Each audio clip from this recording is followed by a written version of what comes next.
Jilli ministeera muummee Dr. Abiy Ahmediin durfamu lixa Oromiyaatti imaluun ijaarsa pirojektoota garaagaraa eegalchiiseera kan ijaarsi isaa xumurame ammoo tajaajilaaf banaa taasiseera. Jila kana waliin garas ka imalan ministeera muummee itti aanaa Obbo Tamasgeen Xiruunaa akka jedhanitti godinaalee Wallaggaa daawwanne hundaatti dameen turizimii, qonni, albuuda baasuu fi industiriidhaaf xiyyeeffannoon kennamee hojjetamaa jiraachuu argine jedhan.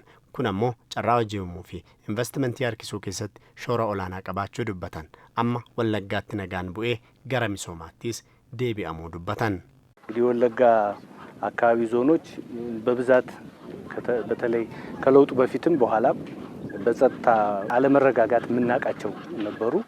አሁን ሁሉም አካባቢ ላይ ስንዞር ያጋጠመን ምንም ነገር የለም። ጎዲናሌ ወለጋ ኢዶ ቶኮ ቶኮቲ ጅጅራማ ዱራስ ተኤ ቦዳ ረኮን ነገኛ ቱሬራ አማ ገሩ ረኮን ነገኛ ኑሙደተ እንጅሩ ሐዋስኒስ ፉላ ኢፋፊ ገመቹን ኑሲመቴ ነጋ ከበርባዱስ ኑቲ ሙሊሴራ carraa uumamaan qabanis dhimma itti ba'uuf qophii ta'uu isaanii ilaalleerra. Carraa kanatti fayyadamuun oomishni naannoo kanaa argamu osoo hin manca'in faayidaaf oolchuu fi waggaa guutuu akkaataa oomishuun danda'amu irrattis akka hojjetamuuf industiriiwwan ijaarramuu eegalamuus dubbataniiru.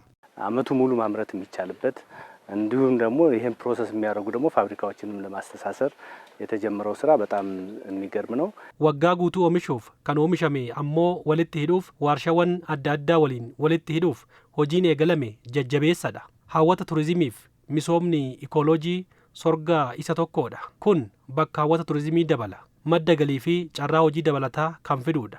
Hojiin misooma kooriidariin Naqamteetti hojjetamaa jiru magaalattii miidhagseera. Kun ammoo jireenya jiraattota magaalattii mijataa taasisa. Kun cimeetti itti fufa. Jila kana waliin garas kan imalan bulchaan baankii biyyaalessaa Dr. Iyyoob Takkaalliin godinaaleen Wallaggaa boqonnaa haaraa keessa jiru jedhan. Naannoon Wallaggaa boqonnaa addaa keessa galeera kan jiru. Misoomni totochaadha kan jiru. Kun garuu jalqaba. Waan baay'ee argineerraa, qotee bulaa waan hojjetu argineerraa, olitti gurmaa'ee waan hojjetu argineerraa, dargaggoon keenya magaalaa akkamitti akka inni miidhagsu argineerraa. Naqamtee reefuu naqamtee argineerra. Reefuu abbaa manaa reefuu mushurroomtee magaalaan keenya baay'ee gammannee jirra. Humna guddaadha kan jiru naannoo kana.